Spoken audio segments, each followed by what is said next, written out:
GeM TV நேயர்களுக்கு வணக்கம். 6ஆம் அறிவு பகுதி.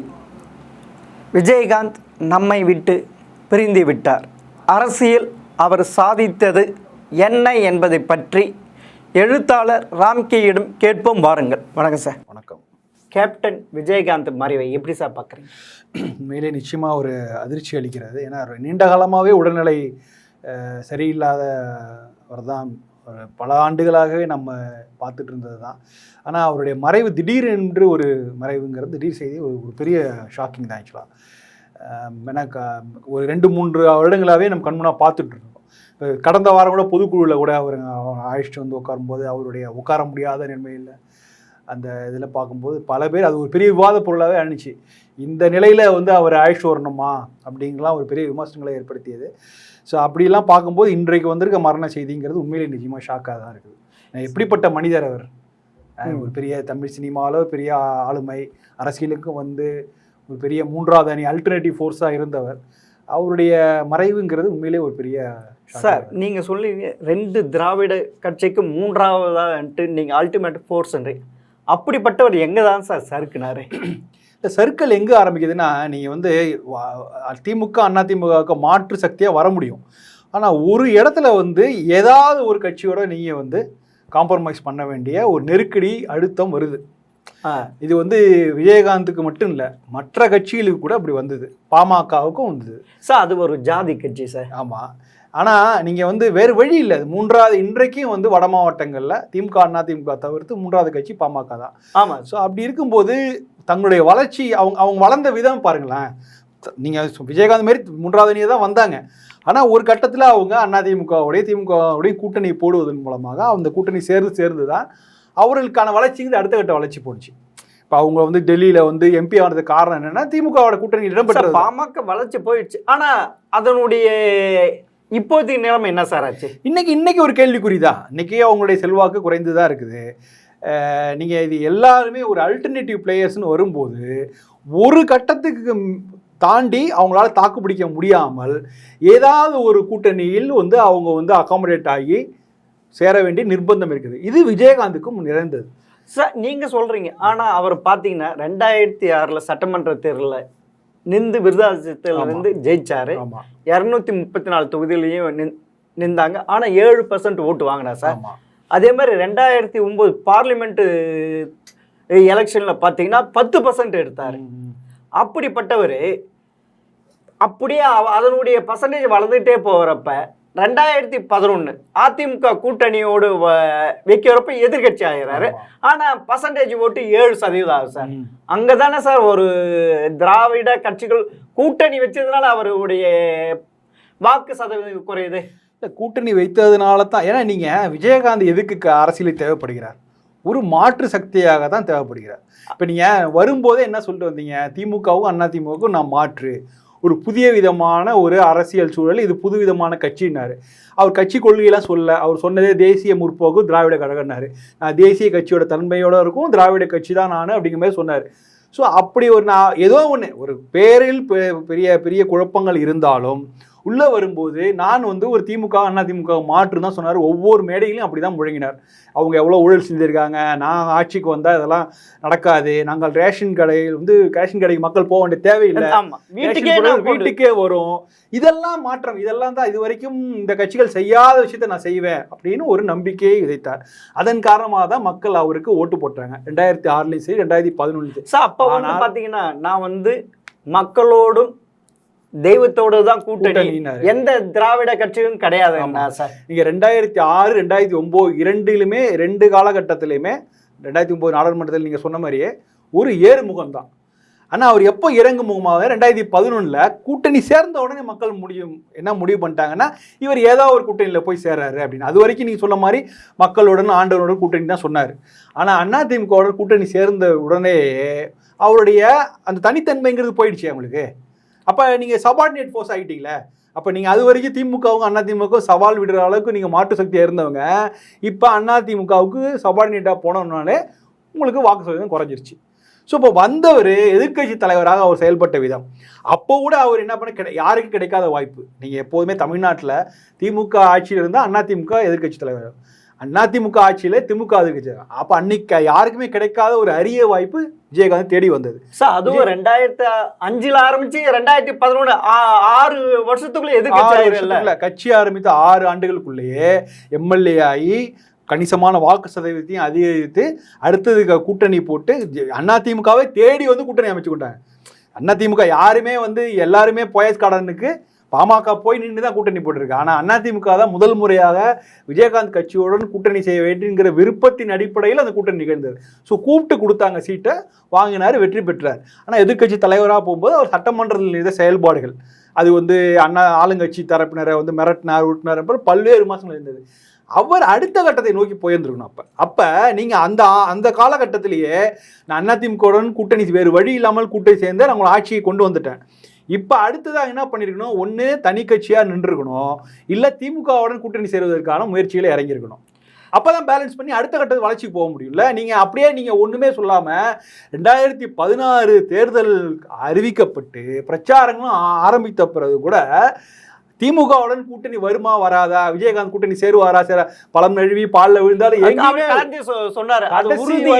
கடைசி வரைக்கும் வந்து விட்டு கொடுக்காமல் நழுவி போனது விஜயகாந்த் தான்.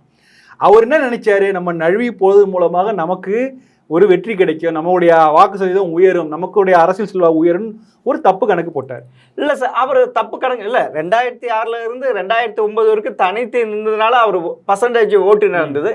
அதனால இப்ப 2 திராவிட கட்சி இல்லாம 2014 தனித்து நிக்கிறப்ப இன்னும் நம்ம மக்கள் நம்ம நம்பி திருப்பி ஓட்டு அந்த வரும்ட்டு இல்லையா. நீங்க 2011 நீங்க அதிமுக கூட்டணி சேர்ந்த உடனேயே உங்கள் மீதான அந்த வாக்கு சதவீத நம்பிக்கை கொஞ்சம் குறைஞ்சிருச்சு. நீங்க இப்போ ஒரு வாய்ப்பு உங்களுக்கு கிடைச்சிருக்கு, எதுக்கு ஒரு வாய்ப்பு கிடைச்சிச்சு. இப்ப அந்த வாய்ப்பை பயன்படுத்தி கொண்டு அதிமுகவா வெர்சஸ் விஜயகாந்தா அப்படிங்கிற நிலையை கொண்டு வந்திருக்கணும். அவர் செய்ய தவறிவிட்டார். நீங்க ஒரு 91-96 காலகட்டத்தில் பாருங்க, அப்ப திமுகவுக்கு பெரிய செட்பேக் திமுக. ஆனா அந்த நேரத்தில் காங்கிரஸ் கட்சி தன்னுடைய வாய்ப்பை பயன்படுத்தி கொண்டு அப்ப அதிமுகவா காங்கிரஸ் கட்சியா அப்படிங்கிற நிலைமையை வந்து நீண்ட காலம் 96 எலெக்ஷனுக்கு முன்னாடி வரைக்கும் என்றைக்கு வந்து அவரு டெல்லி தலைமை வந்து அதிமுகவுடன் கூட்டணி சேர போறோங்கிற முடிவெடுவதற்கு 4 மாதம் முன்னாடி வரைக்கும் தமிழ்நாட்டில் என்ன அரசியல் சூழல்னா அதிமுக வெர்சஸ் காங்கிரஸ். ஆமா சார், அந்த மாதிரியான ஒரு சூழல் வந்து இயல்பா வந்து அமையுது. உங்களுக்கு 2011 அமையுது விஜயகாந்த். அதை பயன்படுத்திக்கிட்ட தவறி விட்டார் விஜயகாந்த். நீங்க அந்த நேரத்துல வந்து முழுக்க இது வந்து அதிமுக வெர்சஸ் தேமுதிமுக அப்படிங்கிற ஒரு இடத்தை கொண்டு வந்து நிறுத்தியிருந்தாருன்னா அதை வந்து அடுத்த கட்டத்துக்கு போயிருந்திருக்கலாம். அங்க தவறி விட்டார். அப்படின்னு என்ன மாதிரி தவறு நீங்க சொல்றீங்க சார்? என்ன தவறுனா, நீங்க வந்து எதிர்கட்சி தலைவராக போய் ஒரு வரம்பு மீறி பேசினது, அதாவது நீங்கள் வெளியில் வந்து நீங்கள் சட்டமன்றத்தில் பேசும்போதோ தரக்குறைவான வார்த்தைகள் பேசினார், பெரிய டிஸ்கஷன் நடந்தது, அதெல்லாமே வந்து தவிர்த்துருக்கலாம். ஏன்னா ரெண்டாவது விஜயகாந்த் ஒரு முதல் முறையாக சட்டமன்றத்தில் வந்திருக்கார்.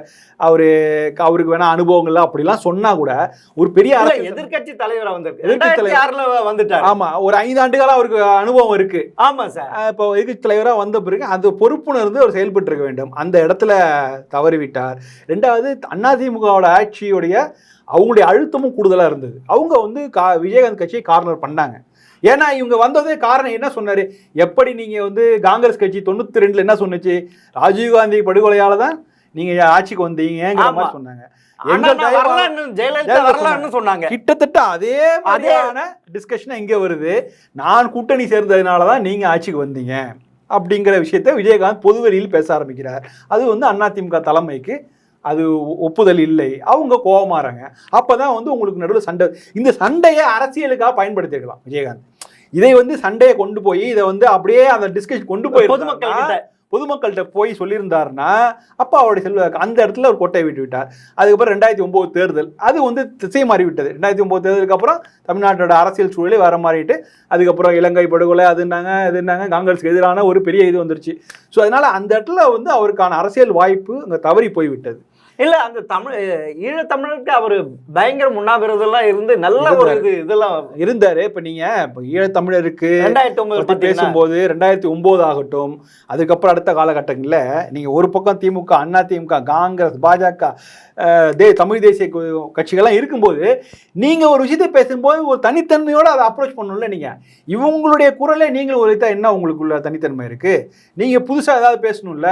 அது வரைக்கும் அவர் ஒண்ணுமே பேசவே இல்லையா? அவரு நீங்க சொன்னீங்க 2011 எதிர்கட்சி தலைவரப்ப நான் எங்களால் தான் அதிமுக ஜெயிச்சதுன்னு சொன்னேன்னா ஜெயலலிதா அவங்களை இது பண்ணாங்க. அதிமுக மட்டும்தான் விஜயகாந்த் தோக்கடிச்சாங்களா? அதுக்கு திமுகவும் இருக்கு இல்ல. திமுக எத்தனை வருஷம் ஆச்சு, எதிர்கட்சி இல்லாம போயிடுச்சு இல்ல. ஆமா, இன்னைக்கு வந்த கட்சி அவங்களும் இதுல அவருடைய சரிவுக்கு அதுவும் ஒரு காரணம் இருக்குல்ல சார். நிச்சயமா காரணம். அதாவது அந்த காலம் 2006 2011 வரைக்கும் நடந்த திமுக ஆட்சி அந்த அளவுக்கு மக்கள் மத்தியில் ஒரு பெரிய அதிருப்தியை சம்பாதித்திருந்தது. நீங்கள் வந்து கலைஞருடைய முதல்வராக இருந்த ஆட்சி காலத்தில் ரொம்ப ஒஸ்ட் பீரியட்னா அந்த பீரியட் தான். நீங்கள் அது 71 ஆகட்டும் 96 ஆகட்டும் இந்த அளவுக்கு அதெல்லாம் வந்து இந்த ஒர்ஸ்ட் பீரியட் வந்ததுனால அதெல்லாம் பொற்காலம் ஆயிடுச்சு. அப்படி ஒரு நிலைமை வந்துருச்சு. ஸோ அந்த கட்டத்தில் இருக்கும்போது அதை வந்து அதிலேருந்து வேறு வழி இல்லாமல் தான் இவங்க கூட்டணி சேர்ந்து இவர் வராரு. இப்போ என்ன பண்ணியிருக்கணும், இவர் வந்து திரும்ப இவருக்கு ஒரு தயக்கம் என்னென்னா திரும்பவும் திமுகவோட கூட்டணி சேரணுமாங்கிற ஒரு தயக்கம் விஜயகாந்த் இருக்குது. ஒன்று அதை செய்திருக்கணும். அப்படி செய்ததன் மூலமாக தன்னுடைய செல்வாக்கு கட்சியை காப்பாற்றிருக்கலாம். அப்படி இல்லைன்னா தனித்தன்மையோடு நின்று நான் தனியாக தான் நிற்க போகிறேன், ஏற்கனவே ஒரு தவறு செய்து விட்டேன், அதிமுகவை திரும்ப ஆட்சி கொண்டு வந்து விட்டேன், இந்த தவறை திரும்ப செய்ய மாட்டேன், திரும்பவும் திமுகவோட கூட்டணி சேர மாட்டேன்னு வெளிப்படையாக மன்னிப்பு கேட்டிருந்துருக்கலாம், கேட்டுட்டு பண்ணியிருந்துருக்கலாம். ஆனால் அவர் அதை பற்றிலாம் ஒன்றும் கவலைப்படாமல் அவருடைய அந்த டவுன்ஃபால் அப்படிங்கிறது அங்கேருந்து ஆரம்பிக்குது. சார் அவர் மனதளவில் பாதித்ததுனால தான் சார் இவ்வளவு இது ஆயிடுச்சு. ஆமாம். ஏன்னா அந்த இது பார்த்தீங்கன்னா ஜெயலலிதா ஒரு பக்கம், அதிமுக, திமுகவும் ஒரு பக்கம் அவங்களுடைய மீடியா வச்சு அவரை ஜோக்கரா இதெல்லாம் இதில் பண்ணி மனதளவில் பாதிக்க வச்சு அதுவும் ஒரு காரணம் இல்லை. ஆமாம் சார், நிச்சயமா. அதாவது அந்த காலகட்டம் குறிப்பாக 2014 வரைக்குமே 2014 தேர்தலில் பாஜக கூட்டணியோட தான் சேர்ந்து போட்டிடுறார். அது வரைக்குமே அவருக்கு ஒரு நல்ல அரசியல் நல்ல காலகட்டம் தான். ஆனால் அதற்கு பிறகு அவர் பற்றின நிறைய விமர்சனங்கள் மீம்ஸ் எல்லாம் நிறையா வந்தது. அவர் நடந்து கொண்ட முறையில் உடல்நிலை சரியில்லை, அந்த காரணத்தினால அவர் டெல்லியில் போய் அவர் ப்ரெஸ் மீட் அரேஞ்ச் பண்ணதும் சரி, அவர் பேசினது. ஏன்னா நீங்கள் ஒரு பக்கம் இப்படி பார்ப்பாங்களா, 2014 தமிழ்நாட்டில் அதிமுக அத்தனை எம்பிகளை டெல்லிக்கு அனுப்பி வச்சிருக்கிறது. ஆனால் பாஜக கூட்டணியில் இருக்கிறேங்கிற ஒரே காரணத்தால இவங்களால ஒரு எம்பி கூட அனுப்ப முடியலனாலும் நான் பாஜக கூட்டணியில் இருக்கேன்னு சொல்லிட்டு ஒரு இல்லை. ஆனால் 2 எம்பி பாஜக, ஒன்று பாமக, ஒன்று பாஜக. ஆனால் இவருடைய கான்ட்ரிபியூஷன் ஒன்றும் இல்லை, பெரிய கான்ட்ரிபியூஷன் இல்லை. இவர் வந்து ஒரு தன்னுடைய ஏதோ தமிழ்நாட்டில் பாஜகவை தான் அறிமுகப்படுத்த மாதிரி ஒரு பொய் அவர் வந்து தன்னுடைய அதை லீட் பண்ணதை வந்து அதை வந்து வேறு விதமாக புரிந்து கொள்ளப்பட்டது. அவர் அந்த நேரத்தில் அதெல்லாம் தவிர்த்து விட்டு தன்னுடைய கட்சி வளர்ச்சியை மட்டும் அவர் யோசித்து பார்த்துருக்கலாம். அதெல்லாம் அவர் செய்ய தவிர்த்தார். நிறைய அந்த 2014 16 வரைக்கும் அந்த 2 ஆண்டுகள் அந்த காலகட்டம்ங்கிறது விஜயகாந்தோடைய வீழ்ச்சியை நோக்கி சென்று கொண்டிருக்காங்கிறது கிளியராக தெரிய வச்சது. அதில் மக்கள் நல கூட்டணி அது கடைசியாக தான் கிளைமாக்ஸ் ஆக்சுவலாக. அது வந்து அது தவறான அணுகுமுறை அவங்க வந்து செய்திருக்கக்கூடாது. அவங்க போய் ஓட்டை பிரித்து திரும்ப அதிமுக ஆட்சி திரும்ப வருவதற்கு மறைமுகமாக உதவி செய்து விட்டார்கள். சார் நீங்கள் சொல்கிறீங்க விஜயகாந்த் உடைய வீழ்ச்சிக்கு திமுக அதிமுக இதில் அவங்க மனைவியும் ஒரு காரணமாக இருக்கிறாங்கல்ல சார்? ஆமாம். இல்லை, மனைவி வந்து இப்போ நீங்கள் இப்போ தான் வந்து பொதுக்குழு கூடி அவரை வந்து பொதுச் செயலாளர் இருக்காங்க. அதற்கு முன்னாடி இது வரைக்குமான ஆனால் அவர் தொடர்ந்து அரசியலில் தன்னுடைய ஒரு செல்வாக்கு இருக்குது. அவருடைய அந்த கட்சியில் ஒரு முடிவெடுக்கக்கூடிய இடத்தில் பிரேமலதா தொடர்ந்து இருந்து வந்துட்டு இருக்காரு. ஆனால் என்ன மாதிரியான ஒரு முடிவெடுத்து என்ன மாதிரியான விஷயங்களை விஜயகாந்த் சொல்லி எதன் மூலமாக அவர் முடிவெடுத்தாருங்கிறது ஒரு கேள்விக்குறியாக இருக்குது. ஆனால் நீங்கள் தென் தமிழ்நாட்டுக்காரர் விஜயகாந்த். ஆமாம் சார். நீங்கள் மதுரையிலேருந்து வந்து மெட்ராஸ்க்கு வந்து சினிமாவில் வளர்ந்து இவ்வளோ பெரிய ஆளானார். இப்போ அரசியலுக்கு வந்துடுறாரு, கட்சி ஆரம்பிக்கிறார். இப்போ ஒரு தேர்தல் போட்டியில்னா அவர் தேர்ந்தெடுக்கக்கூடிய இடம் எதுவாக இருக்கும்? மதுரை இல்லைன்னா தென் மாவட்டமாக தான் இருக்கும். ஆனால் அவர் ஏன் வட தமிழ்நாட்டை தேர்ந்தெடுத்தார் அப்படிங்கிறதுக்கு 2 விஷயமா பார்க்குறாங்க. ஒன்று வந்து அதில் சில நல்ல கால்குலேஷன்லாம் இருக்குது. வட தமிழ்நாட்டில் வந்து பாமகவுக்கு எதிராக, ஏன்னா அவங்க 2003 இந்த கஜேந்திரா படத்தின் மூலமாக பாமக வெர்சஸ் விஜயகாந்த் ரசிகர்கள் ஒரு கிளாஷ் வந்தது. அதற்கு பதிலடி கொடுக்கும் விதமாக தான் வட தமிழ்நாட்டுக்கு அரசியலுக்கு வர்றாரு அப்படிங்கிற மாதிரி சொல்லப்பட்டது ஒரு விஷயம். 2வது வட தமிழ்நாட்டில் இருக்கிற அந்த ஜாதி கணக்குகள், இங்கே வந்து வன்னியர் இல்லாத ஒரு மற்ற மக்களை ஒருங்கிணைப்பதற்கான ஒரு ஸ்கோப். இதெல்லாம் தாண்டி பிரேமலதா அவர்கள் வட தமிழ்நாட்டை சேர்ந்தவர், அவங்களுடைய இன்ஃப்ளூயன்ஸ்ல தான் வந்தாருன்னு பல்வேறு காரணங்கள் சொல்லப்படுகிறது. ஒருவேளை நீங்கள் சொல்கிற மாதிரி பிரேமலதா சொல்லி தான் அவர் வந்து வட தமிழ்நாட்டில் குறிப்பாக ரிஷிவந்தியம் விருத்தாச்சலத்திலையும் ரிஷிவந்தியத்திலையும் போட்டியிடணும் முடிவு பண்ணியிருந்தாருன்னா அப்போ அவங்களுடைய மனைவியோட தாக்கம் அரசியல் தாக்கம் இருந்திருக்கிறதா நம்ம எடுத்துக்கணும். இல்லை, இந்த அரசியல் அவருடைய டவுனுக்கு அவருடைய மனைவி பிரேமலதாவும் அவருடைய மச்சான் சதீஷும் ஒரு காரணமாக இருக்கிறாங்க. இவங்க 2 பேருடைய கண்ட்ரோலில் தான் அவர் போயிட்டாரு அப்படின்ட்டு ஒன்று இருக்கு சார். இல்லை, அதுக்கு ஒரு அதான் சொல்ல, இது ஒரு சிக்கலான கேள்வி. ஏன்னா நீங்கள் வந்து இந்த மாதிரி இந்த முடிவெடுக்கிற இடத்துல அவங்க எந்த அளவுக்கு இருந்திருக்காங்கன்னு பார்க்கணும். ஆனால் கடைசி காலத்தில் விஜயகாந்தோட செயல்பாடுகள் எல்லாமே தன்னுடைய மனைவியையும் தன்னுடைய மைத்துனரையும் முன்னிலைப்படுத்துவது தான் இருந்தது. நம்ம வெளிப்படையாக பார்த்தோம். அவர் வந்து அவருடைய கட்சிக்காக சீட்டு வாங்கும்போது கூட யார் அவருடைய மைத்துனருக்கு தான் சீட்டு கொடுக்குறாரு, அவர் தான் போட்டியிட சொல்கிறாரு. எல்லா கட்சி பொதுக்குழு மீட்டிங் பொதுக்கூட்டத்திலையும் யார் பேசுகிறாங்கன்னா பிரேமலதா பேசுகிறாங்க. ஸோ அவர் இருக்கும்போதே, அவர் நல்ல நினைவுகளோடும் உடல்நல ஆரோக்கியத்துடன் இருக்கும்போதே தன்னுடைய மனைவியும் மைத்துனரையும் அவர் அறிமுகப்படுத்துகிறார், இல்லை முன்னிலைப்படுத்துகிறார். ஆனால் இதை ஏன் விஜயகாந்த் செய்தாருங்கிறது ஆச்சரியமாக பார்க்கணும். ஏன்னா விஜயகாந்துக்கு ஒரு பெரிய நட்பு வட்டாரம் இருக்குது. அவ்வளோ பெரிய நட்பு வட்டாரம் சினிமாவிலும் இருந்தது, அரசியலிலும் இருந்தது. அவர்களெல்லாம் விலக்கி வைத்து விட்டு தன்னுடைய குடும்பத்தினரை ஏன் முன்னிலைப்படுத்துகிறார் அப்படிங்கிற கேள்வி அதுக்கு விடை தெரியாமலே போயிட்டு இன்றைக்கு அவர் மறந்து விட்டார். ஆனால் நீங்கள் சொல்கிற மாதிரி அவர் வந்து தன்னுடைய குடும்பத்தினரை முன்னிலைப்படுத்தியிருக்கிறார். ஸோ அவங்களுடைய இன்ஃப்ளூயன்ஸு தான் ஒரு முக்கியமான காரணம். இன்றைக்கி கட்சிக்கு பெரிய பின்னடைவு அப்படின்னு சொன்னால் நிச்சயமாக அவருடைய செயல்பாடு தான் காரணம்.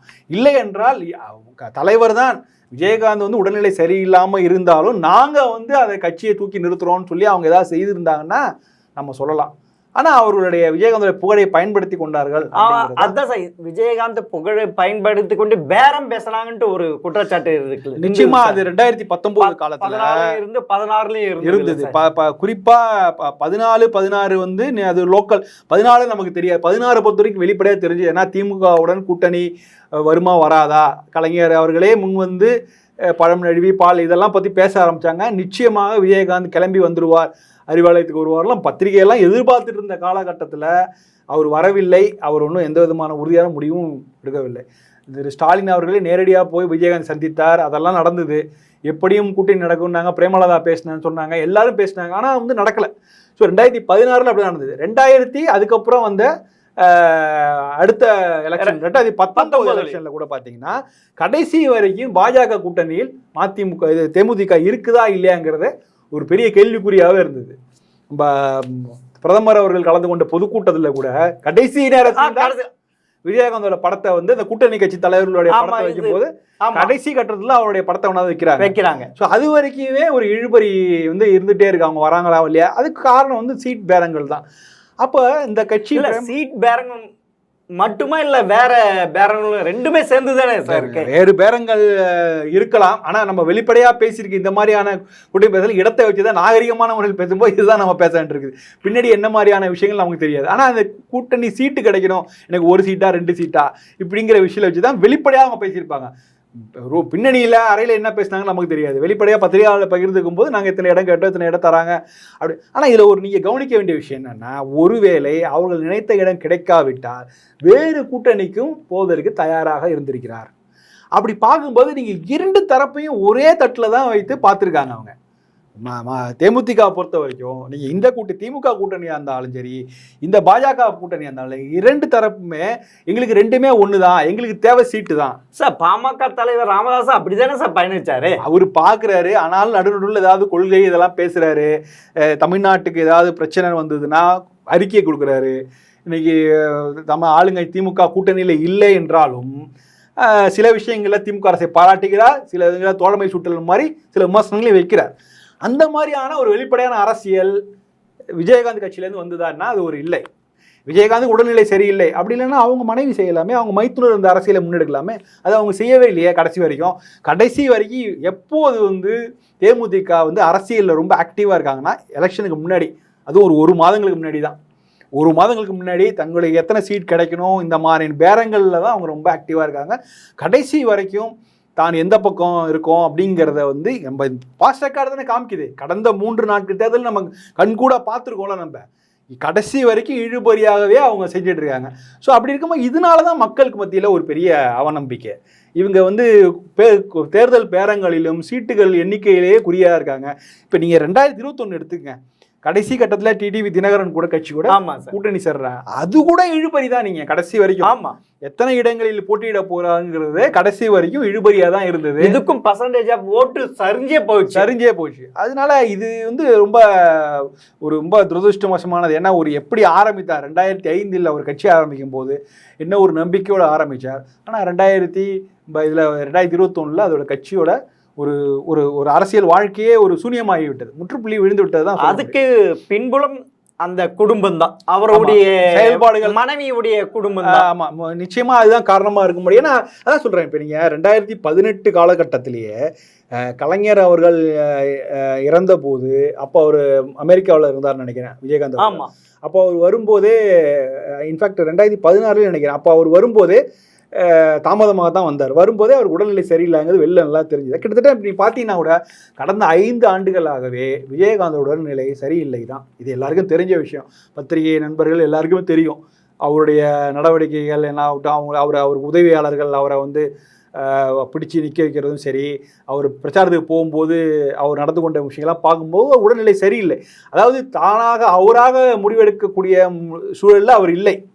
அப்போ அவருக்கு பதிலாக வேற ஒருத்தர் தான் முடிவு எடுக்கிறாங்க. அந்த முடிவையும் அவருடைய மனைவியே மைத்துனர் தான் எடுக்கிறாங்க. அப்படிங்கும்போது இந்த கட்சிக்கான வளர்ச்சியாக இருந்தாலும் பின்னாடி இருந்தாலும் அதுக்கான பொறுப்பையும் அவர்கள் தான் ஏற்றுக்கொள்ளணும். நீங்கள் சினிமாவில் உச்சத்தை தொட்டாரும் சார், நல்லாவே ரஜினி கமலுக்கு அப்புறமா ஒரு இது. ஆமாம், உச்சத்தை தொட்டு எம்ஜிஆர் மாதிரி அள்ளி கொடுத்து உதவுனார் எல்லாருக்குமே. இதெல்லாம் அப்படிப்பட்டவர் அரசியல் அவருக்கு சாதிக்க முடியாம போச்சு இல்ல சார்? இல்ல, நான் இந்த ஒரு ஆரம்பத்துல நல்லா இருந்தது இல்ல. நான் இந்த ஒரு விஷயத்துல மட்டும் மாறுபடுறேன். என்னன்னா, எப்படி சார்? ஏன்னா அரசியல் அவர் ஒரு சாதனையாளர் தான் நான் பார்க்குறேன். ஏன்னா நீங்க பாருங்களேன், இப்போ ஒரு சினிமாவிலிருந்து ஒரு நடிகர் வரார், வந்து அவருடைய ரசிகர்களை மட்டுமே வந்து நம்பி ஒரு கட்சி ஆரம்பிக்கிறார். இந்த சினாரியோ வந்து விஜயகாந்துக்கு மட்டும்தான் பொருந்தும். ஏன்னா எம்ஜிஆருக்கு பொருந்த, எம்ஜிஆர் வந்து அவர் கட்சியிலே இருந்தவர். திமுகவிலே கிட்டத்தட்ட ஒரு 20 ஆண்டுகள் கட்சியிலே இருந்தவர். அந்த கட்சியில எம்எல்ஏவாக இருந்திருக்கார். ஒரு கலைஞருடன் ஒரு கருத்து மோதலில் இல்லைன்னா அவர் தான் வந்து அவருக்கு மாற்றாக வரணும்னு நினைச்சு கூட கட்சியிலேருந்து வெளியேற்றப்பட்டிருக்கார், இல்லை வெளில வந்திருக்கார், அவருக்கு பிளான். ஆனால் ஒரு 20 ஆண்டுகள் அவருக்குன்னு ஒரு பொலிட்டிக்கல் கேரியர்னு ஒன்று இருக்குது. பட் விஜயகாந்துக்கு அப்படி இல்லை. எந்த ஒரு பின்புலமும் இல்லை. பின்புலம் எந்த முக்கியமாக நீங்கள் சொல்றது முக்கியமான விஷயம், எந்த விதமான அரசியல் பின்புலமோ சமூக பின்புலமோ இல்லை. அவர் வந்து ஒரு மதுரையில் ஒரு வசதியான குடும்பத்தை சேர்ந்தவர் தான்.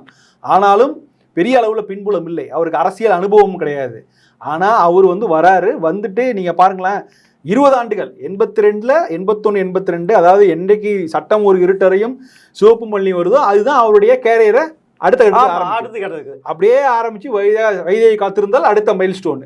அப்படியே அப்புறம் செந்தூர பூவே, அம்மன் கோயில் கிழக்காலே முக்கியமான பட்டுக்கொட்டிக்கும் ஓடிய விஷயம்.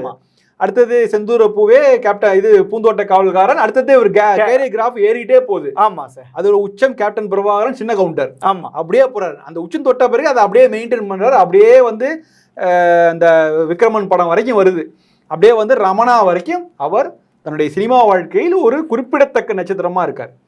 ரமணாக்கு அப்புறம் அவருடைய சினிமா வாழ்க்கையில் ஒரு கேரியர் தொய்வு வருது. கஜேந்திராங்கிற படம் வந்து ரொம்ப மோசமான தோல்வியை சந்திக்கிறது. பாமக தொண்டர்கள்லாம் எதிர்ப்பை சந்திக்குது. ஸோ அந்த இடத்துல இருந்து தான் ஆரம்பிக்கிறது அரசியல் வாழ்க்கையை. ஸோ ஒரு 20 ஆண்டுகள் சினிமா கேரியர் முடிச்சுட்டு அப்படியே அதுக்கு ஒரு முற்றுப்புள்ளி வைத்து விட்டு பொலிட்டிக்கல் கேரியர் ஸ்டார்ட் பண்ணுறாரு. 2003 ஆரம்பித்து 2005 கட்சியை லான்ச் ஆரம்பித்து இப்போ அடுத்தது அரசியலில் தான் கவனம் செலுத்துகிறார். ஆனால் இப்போ இந்த வந்து இது ஒரு 20 ஆண்டுகள் சினிமா கேரியர், 20 ஆண்டுகள் அரசியல் கேரியர்னாலும் இந்த மாதிரியான ஒரு விஷயம் வந்து வேற எந்த நடிகரும் செய்ததில்லை. நீங்கள் சினிமாவிலேருந்து அரசியலுக்கு வந்த எல்லா நடிகர்களுமே, ஒன்று எம்ஜிஆர் ஆகட்டும், எஸ்.எஸ். ராஜேந்திரன் ஆகட்டும், அப்புறம் அடுத்து சரத்குமார்லேருந்து எல்லாரையும் எடுத்துங்களேன், ஏதோ ஒரு அரசியல் ஆர்வம், ஏதாவது ஒரு பின்னணி இருக்கு. ஆனால் இவருக்கு அந்த மாதிரி பின்னணி இல்லை. அது மாதிரியான ஒரு திமுக மேலே ஒரு பற்றுதலோ இல்லை காங்கிரஸ் மேல பற்றுதலோ, எல்லாரு கூடயும் ஒரு நட்பு ரீதியா பழக்கத்தில் இருந்தார். மூப்பனார் கூட நெருக்கமா இருந்திருக்கிறார். கலைஞர் கூட நல்ல நட்பு உண்டு. ஆனா அந்த கட்சி சார்ந்த தன்னை அந்த கட்சியோட இணைத்துக் கொள்ற அளவுக்குலாம் அவர் இல்லை, போகலை. ஸோ இப்போ எல்லாரும் இப்போ கட்சி ஆரம்பிக்கும் போது கூட எல்லாருக்கும் பொதுவான கட்சியாக இருக்கிறதுக்காக என்ன பண்ணுறாரு, தேசிய முற்போக்கு திராவிட கழகம்லாம் வைக்கிறாரு.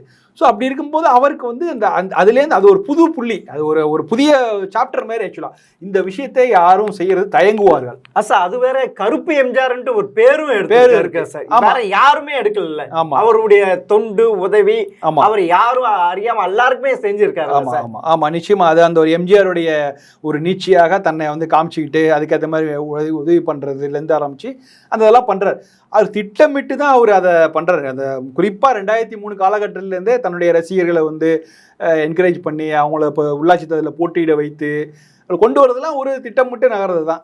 இந்த மாதிரி வந்து விஷயம் வந்து வேற யாரும் பண்ணல. ஏன்னா நீங்கள் வந்து சினிமா நடிகர்கள் அரசியலுக்கு எதுவும் இல்லை, ஒரு துறையிலிருந்து இன்னொரு துறைக்கு வருவது கூட ரொம்ப அபூர்வமான விஷயம்தான். ஏன்னா இந்த துறையில் வந்து வெற்றியாளராக இருந்தவர் அதை ஒதுக்கி வைத்துட்டு இங்க வர்றது அப்படிங்கிறது ஒரு சாத்தியம். அங்கே வெற்றியாளர் தான் வந்தாரு. ஆமா, பரிமரிச்சு இருந்தாரு. ஆமா ஆமா ஆமா, அது உண்மைதான். அதனாலதான் சொல்றேன், வந்து அவர் அரசியல் அவருடைய உயரத்துக்கு எதிர்கட்சி தலைவருங்கிறது ஒரு கூடுதலான உயரம் தான். ஏன்னா ஒரு கட்சி ஆரம்பித்து உடனே நின்று ஜெயிச்சு அடுத்த கொட்டையில கூட்டணி வச்சு எதிர்கட்சி தலைவரா வந்தது பெரிய அச்சீவ்மெண்ட். அது கலைஞர் இருக்கிறப்பயே அது ரொம்ப ரொம்ப முக்கியமான. ஏன்னா நீங்க எம்ஜிஆர் எடுத்தீங்களா, எம்ஜிஆர் உள்ள வரும்போது காங்கிரஸ் கட்சி பிளவுபட்டு கிடந்தது, திமுக மட்டும்தான் வலுவான ஒரு கட்சி, அதுக்கு எதிராக ஒரு எந்த கட்சியுமே இல்லை.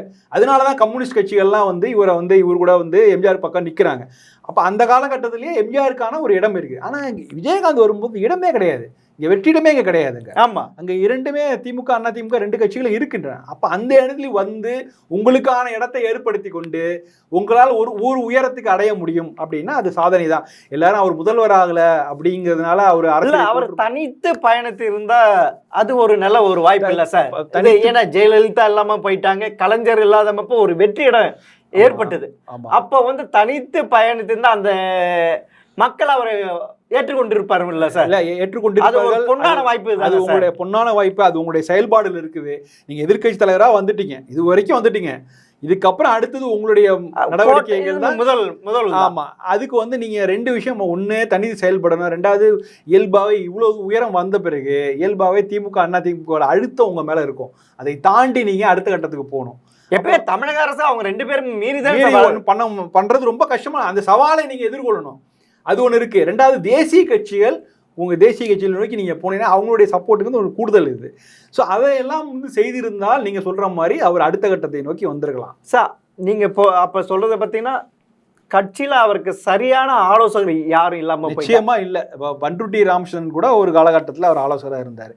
திடீர்னு நான் அரசியலேருந்து விலகிறேன்னு சொல்லி அந்த கட்சியிலேருந்து விலகி போனார். திரும்ப அவர் இன்னைக்கு வந்து ஓபிஎஸ்க்கு அவர் தான் ஆலோசகராக இருந்துட்டு இருக்காரு. அப்போ அன்னைக்கு அவர் அரசியல் விட்டு விலகிறேன்னு சொல்றது வந்து நம்ப முடியல.